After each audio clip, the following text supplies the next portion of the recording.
والصلاة والسلام على أشرف الأنبياء والمرسلين شفيع ذنوبنا وطبيب نفوسنا وحبيب قلوبنا أبي القاسم محمد وآله الطيبين الطاهرين وأصحابه المنتجبين ومن تبعهم بإحسان إلى قيام يوم الدين. بسم الله الرحمن الرحيم. رب اشرح لي صدري ويسر لي أمري واحلل عقدة من لساني يفقه قولي. أما بعد، السلام عليكم جميعا ورحمة الله وبركاته. Bismillahir Rahmanir Rahim. The Blessed Prophet, as we read, used to often recite a dua. Ya muqallib al-qulub, thabbit qalbi ala dinik. O the one who turns hearts, make firm my heart upon your faith. And Jesus, Salamullah alayhi, used to say, and it's a famous statement of his, blessed are pure in heart, for they shall see God. Now we see here that the focus is upon the hearts. There is a reality to us that is beyond our minds and the information that we receive and the way we process things. There is something deep in there that is actually forming our core identity, and that motivates us in the way in which we analyze information and the way we behave and our outlook. Now, the recent events have been telling. We are seeing massacre of people, 2.2 million Palestinians, of which 1.9 have been displaced. Their houses have been ruined. They have been made homeless. Out of these, 9,000 plus are children that have been killed and brutally killed. Others are women. We don't know how many of the Hamas fighters have been killed. Now, we obviously are Muslims, so there is a certain bias, and I will not deny this. There should be no bias in our hearts, as I hope we explain in the second part of this sermon, or the second sermon. There should be no bias. As human beings, we are people that belong to the untarnished truth that does not understand religion, ethnicity, or race, or color, or any distinction. We are the product of the breath of our beloved God, the splendid one, the most beautiful one. It is a shame, and I'm sorry I'm getting distracted. It is a shame that in the 21st century, we still think in terms of religions. The ideal position for humanity is to transcend religions altogether. That is not to say that we do not have bodily identities. We are Khojas and Pakistanis and subcontinent and white and black and brown. We are all of these things in the bodily fashion.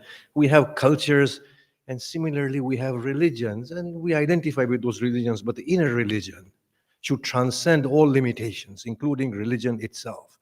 We belong to the most brilliant one who is colorless, formless, and religionless. But there is nonetheless a certain bias in our hearts. And I can't deny that that is the reality that is there in humanity right now, and I'm quite embarrassed to admit that.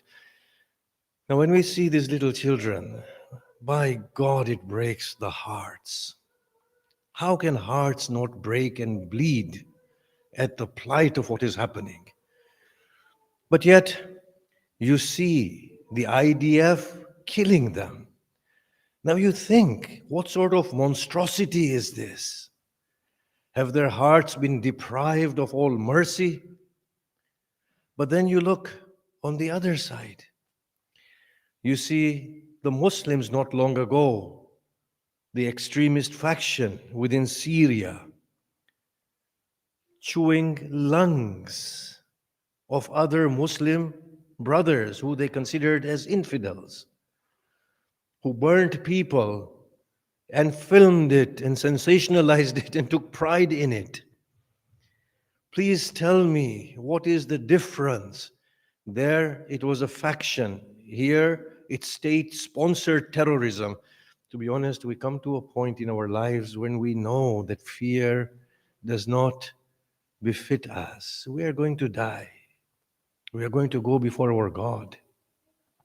I would not want a child to stand in front of me, whether a Muslim, Jew, believer, or an atheist, and say, Arif, I was brutally dealt with and you remained silent because of fear of what might happen to you. No, it does not behoove us to have fear in this chest of ours. No. No matter what comes, we will say what we are supposed to say. I do believe IDF is a terrorist organization. It's a regime that's causing terror.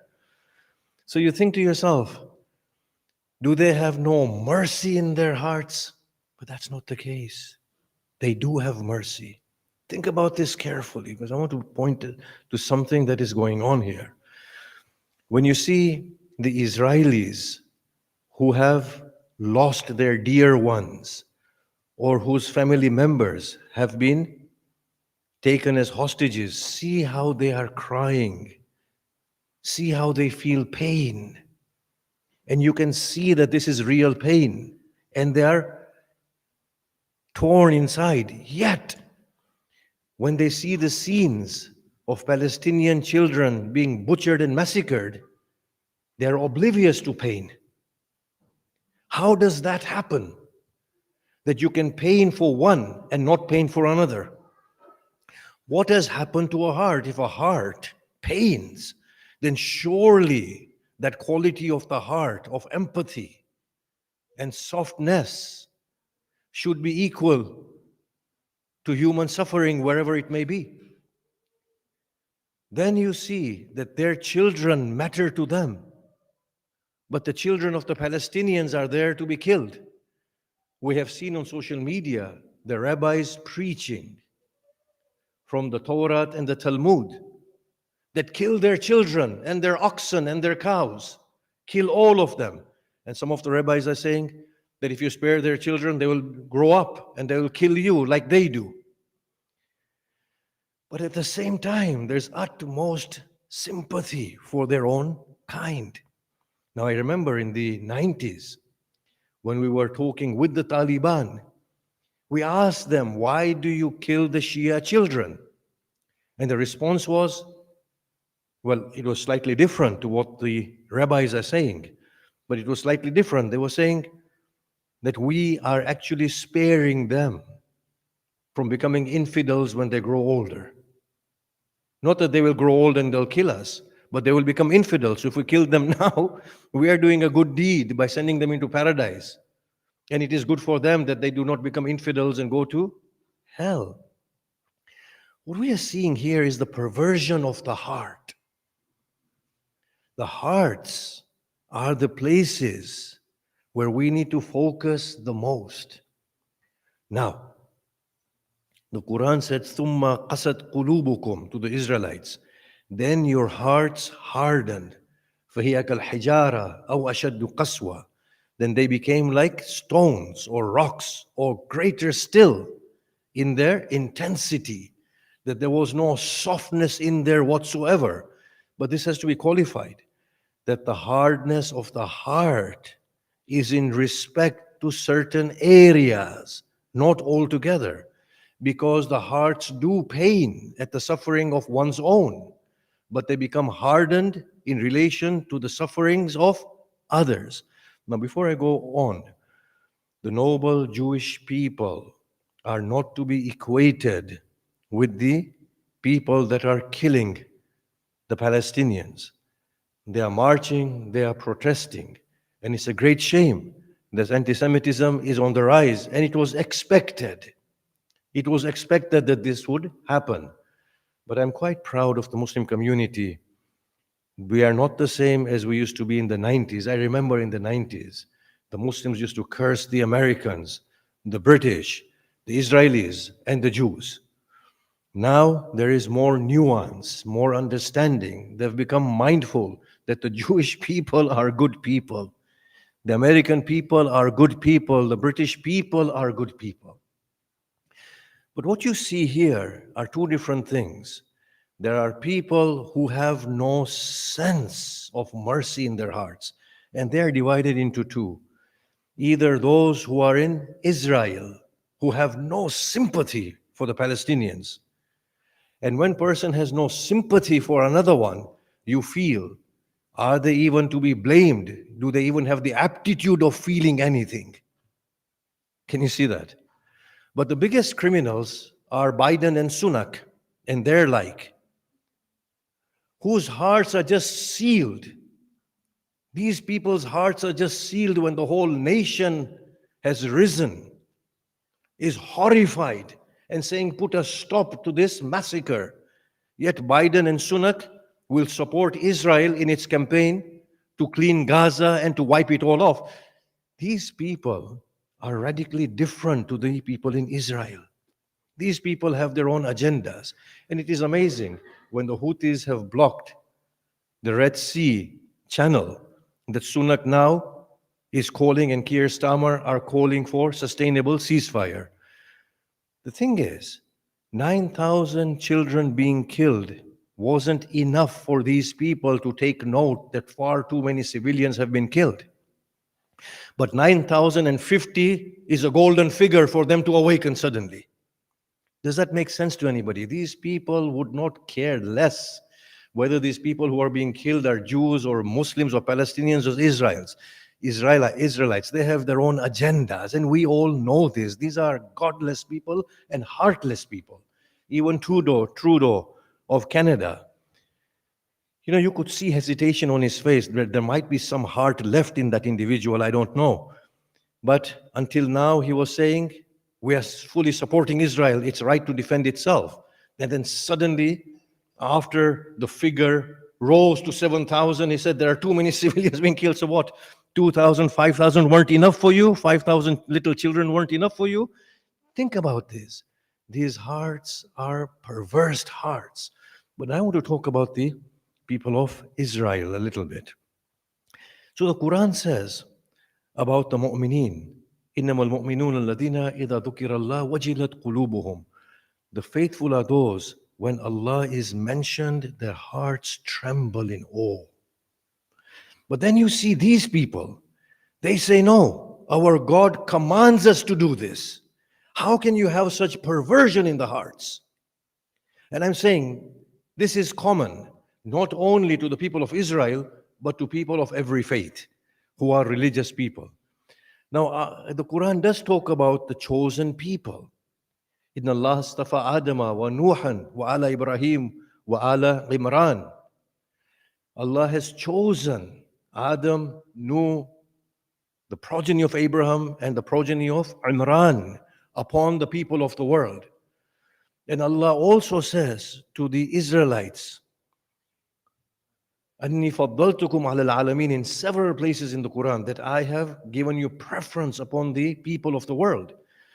Now look at the way these verses are understood, that God has chosen us, we are the chosen people of God. And therefore we can kill the other people. And this is their perverted mentality. And the Quran recounts this mentality. لَن تَمَسَّنَا النَّارُ إِلَّا أَيَّامًا مَعْدُودًا. The fire will not touch us, save for a few days. لَن يَدْخُلُ الْجَنَّةَ إِلَّا مَنْ كَانَ هُودًا أَوْ نَصَارَى. No one will enter paradise, save the one who is a Jew or a Christian. نَحْنُ أَبْنَاءَ اللَّهِ وَحِبَّاءَهُ. We are the children of God and His beloved. When the hearts are perverted, the notion of the chosen one is interpreted with arrogance. And then that reinforces the hardened state of the heart. We are seeing right now that most of the people who are talking, and we see this on social media, they're saying, we are the chosen people. Now, if we are the chosen people, then we can do away with people who are less than us. This is the state of arrogance. This is not confined to the Israelites only. It's there within Islam. The Shias and the Sunnis, we all feel we are the chosen ones, the Sayyid and the non-Sayyid. All these distinctions are squarely based on this nation, on this notion that we are the superior ones. And we can therefore look down upon the other, the Brahmin and the untouchable within India. It's the same sickness. Why would God do such a thing? Issue such verses that cause such perversion? You see, God did not. He did not. The whole intention of Allah is different. You are chosen with the responsibility to be God-like. When God chooses somebody, does He choose somebody for the traits of the devil? Or does He choose people for the sake of their godliness? Think about this. If God chooses us here, then does that mean that we behave unrighteously and in a way that is ungodly? Or does He want us to behave in a godly fashion? Quran clarifies this. Kuntum khayra ummatin ukhrijat linnas ta'muruna bil ma'ruf wa tanhawna 'anil munkar. You are the best of people raised amongst mankind. At that point, obviously, you exhort to good and you prohibit from evil. When God chooses a people, He has chosen them to lead by example. And what example? A godly example. And the Jewish elders have actually stated this, that they have been chosen to lead by example. Not that they behave arrogantly. The Jewish masters are saying this, that it should humble the soul to say that I've been vested with responsibility, that I have to lead by example and bring people to God. وَمِن قَوْمِ مُوسَى أُمَّةٌ يَدْعُونَ إِلَى الْخَيْرِ. And from the people of Moses was a group who were calling to righteousness, exhorting to good and prohibiting evil. And the same command has been given to Prophet Muhammad. فَلْيَكُنْ مِنْكُمْ فَلْتَكُنْ مِنْكُمْ أُمَّةٌ. Let there be a group amongst you, O Prophet Muhammad, who call to the good. Now think about this. When you look at the people in Israel, you can feel sympathy somehow by saying that their minds are so messed up, that their minds are so messed up. It's been drilled into their heads that you are the chosen ones. You are the favored ones of God. And the chosen one means that you can do away with the rest of the people because they have no value. They have never awoken to the intuitive truth that the chosen one of God respects the creatures of God and holds them equally, not to transgress upon their rights. Of course, Israel has no legitimacy. I'm not saying that Israel as a state has no right to exist. It does have a right to exist, obviously. We all know that. Nobody can doubt that. But I'm saying it has no legitimacy until the inhabitants of that land wholesomely give them consent.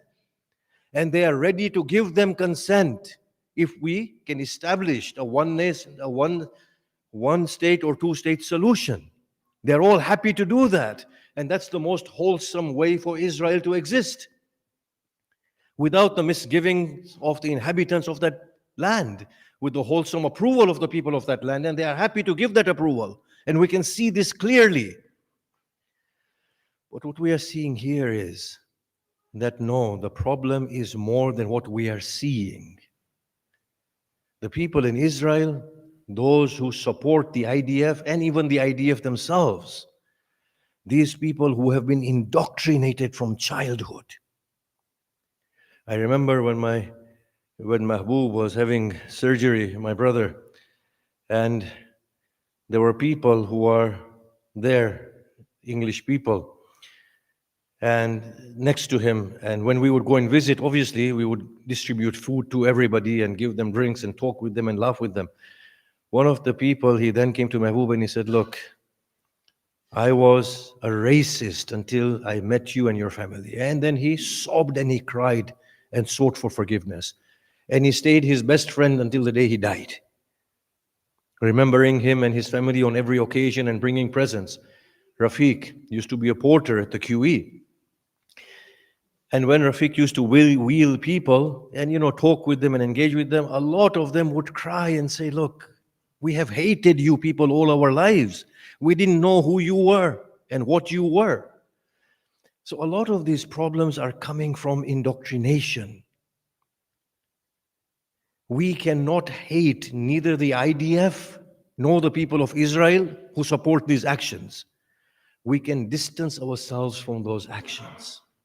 Hatred has no place. Heart is sacred. It needs to be soft. It needs to be loving. It needs to be caring. Otherwise, we perpetuate the problem. Now, think about this. What the IDF is doing today, is it an isolated instance in history? Has it never happened before? Or is it something that is continuously happening? Think about it carefully. This is something that has come to light right now. But what about 30 years ago, when in Pakistan, a group of extremists were targeting Shia killings? What was happening at that point? What happened when Saddam killed the Kurdish people? Think about this.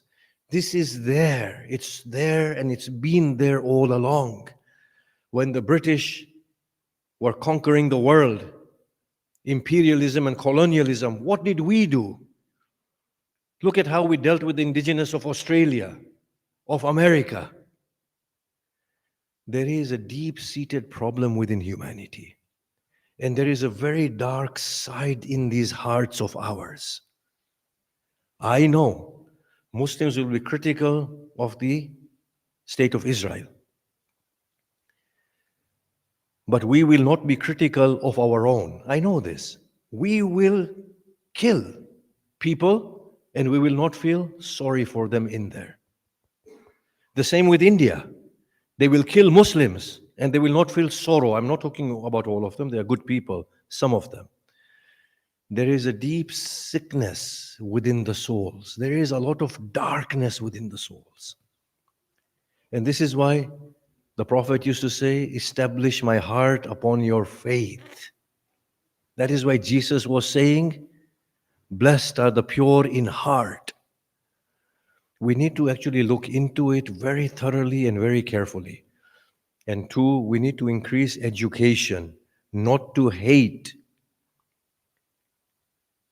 the people who are less than humans right now in their behavior, but to be broad enough in our minds to look towards the real causes and find the solutions.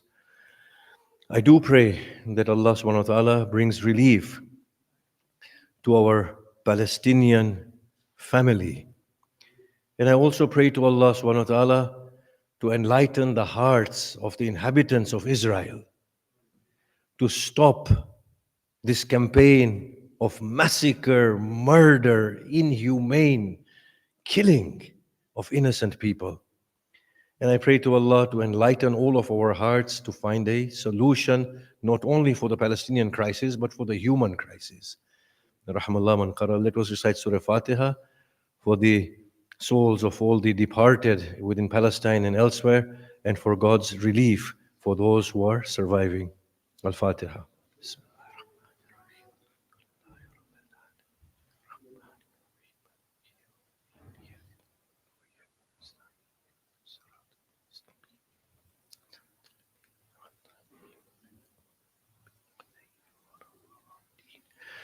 بسم الله الرحمن الرحيم إنا أعطيناك الكوثر فصل لربك وانحر إن شانئك هو الأبتر.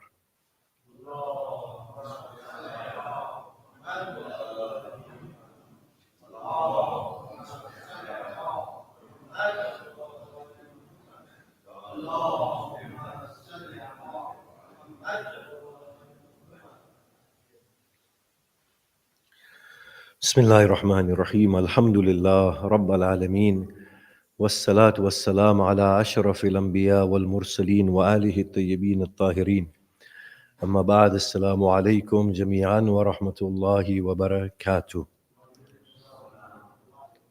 Bismillah ar-Rahman ar-Rahim. If we look closely into the life of Jesus, salamullah alayhi, we will see that he was actually addressing the essence of humanity. He was saying that we need to pay more heed to the inner being rather than the outer being.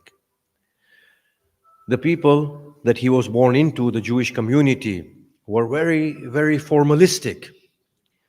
And through their forms, they were justifying their godly actions and attitudes. And he, on the other hand, was saying, no, look inside. Now, you find that story, and I will take a few minutes today, where he went to somebody's house. And the custom was that when somebody comes to you as a guest, you remove their footwear and wash their feet and clean their feet. Now, the man who had invited him, from what I can remember of what I had read, did not do this. And he was suspicious as to whether Jesus was a prophet or a Messiah. There was no question of him being a son of God in their minds at all. In any case, there was a woman known for her profession. She came and fell at the feet of Nabi Isa. And tearfully she wept, and her tears fell upon his feet, and she cleansed his feet, and she dried his feet with her hair. And Jesus gestured that God has forgiven you. Now this man looked at Jesus and he said, now I have no doubt that this man cannot be a Messiah or a prophet. And he said something, so Jesus turned to him and he said, imagine if there are two people, both owing debts to somebody. One owes 100 coins and the other one 5,000 coins.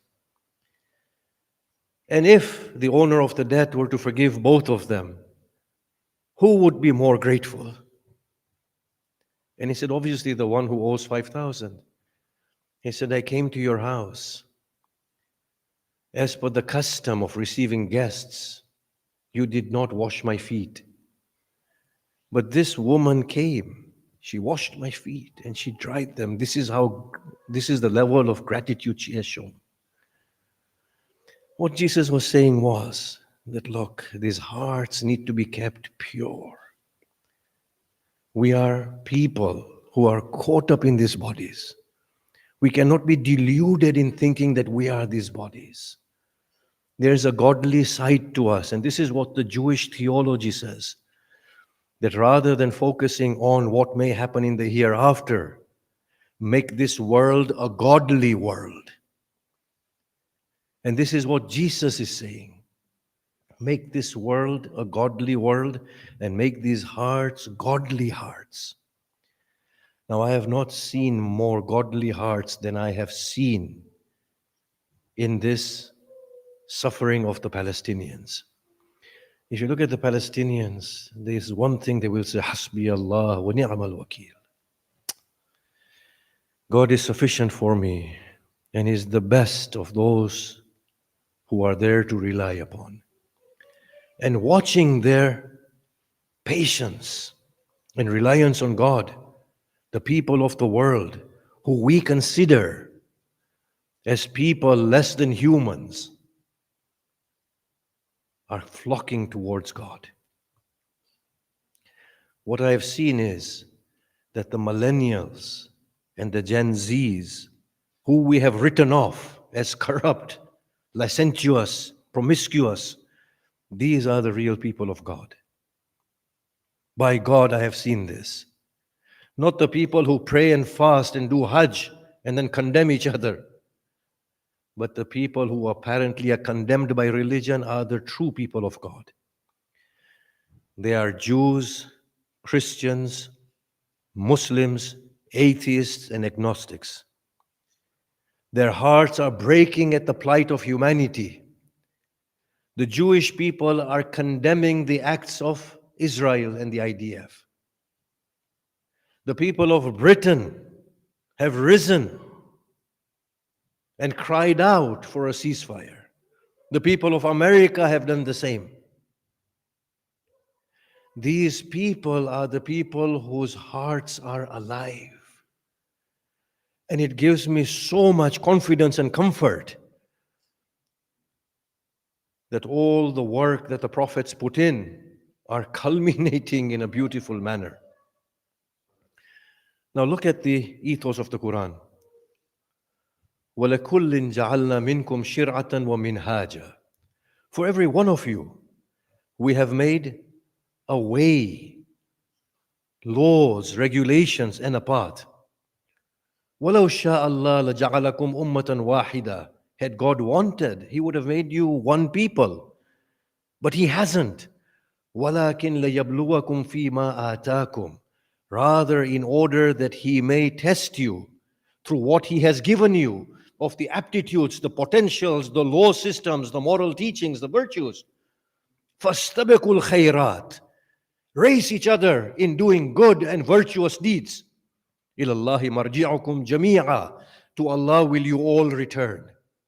You see, God's plan was always this, that there is no distinction by way of religion. You are all one people in essence. I have given you different circumstances, different aptitudes, different religious identities. What is my aim? God is saying, my aim is only to see which one of you will be most virtuous and raise the other in virtues. The whole plan of God is raise each other in virtues and goodness, not condemn each other, not become arrogant from within and say, I'm better than the other, for then you are the devil himself. And look at the religion of God. We have created you from a man and woman. We have made you different, so that by mutual interaction you may learn. إِنَّمَا أَكْرَمَكُمْ عِنْدَ اللَّهِ أَتْقَاكُمْ. The best of you in the sight of God is the one who is most God-weary or God-conscious or most virtuous. The one who embodies the virtues of God in the most accurate manner. That is the whole aim of God. And of course, who would want to believe in a God that favors one over another? Would you want to believe in such a God or worship Him? Such a God is not worthy of worship. Think about it. I said I'll take a few minutes and I'm going to stop soon. A mother does not distinguish between her Hindu child and her Muslim child. Her motherliness overpowers her beyond her biases. The creator of the mother is so biased. Does that make sense to anyone? Or can that make sense to anyone? If God were to favor white over black, He is not worthy of being God. If He were to favor a Muslim over an atheist, He would not be God. God is above such pettiness and such things. In there is the light of God. But together with the light of God, deep in there is a deep-seated perversion within humanity. And the whole aim for us is to address that level of perversion that lies deep within us and all of us. I'm going to finish with this note. It is easy to condemn America and Britain for not calling for a ceasefire. It is very easy. I want you to think, what have the Muslim states done? Have any of our Muslim states done anything? Have they? If we say they are our states, what have they done? Do you think they cannot bring an end to this butchery of the Palestinians? Turkey, Iran, Saudi put together. These are powerhouses, these are giants. See, look, be fair. There is a problem with everyone. Everyone is looking after their own interests. Nobody truly cares about the other one. That is the perversion deep inside. But the human beings residing in those countries have got hearts that are alive. And that is a cause of great relief and encouragement. If I stand before you after a week here and alive, then I'll thank Allah as well. You didn't get that. Bismillahir Rahmanir Rahim. Alhamdulillah Rabbil Alameen. Wassalatu wassalam ala ashrafil anbiya wal mursaleen wa alihi at-tayyibin at-tahirin. Allahumma salli wa sallim ala Muhammadin al-Mustafa wa ala aliyin al-Murtada wa ala Fatimat al-Zahra wa ala al-Hasan al-Mujtaba wal Hussein al-Shahid bi Karbala وعلى علي بن الحسين ومحمد بن علي وجعفر بن محمد وموسى بن جعفر وعلي بن موسى ومحمد بن علي وعلي بن محمد والحسن بن علي وحجة الله بن الحسن القائم المهدي المنتظر اللهم عجل فرجه وسهل مخرجه واجعلنا من أنصاره وأعوانه والمستشهدين بين يديه. بسم الله الرحمن الرحيم. قل هو الله أحد الله الصمد لم يلد ولم يولد ولم يكن له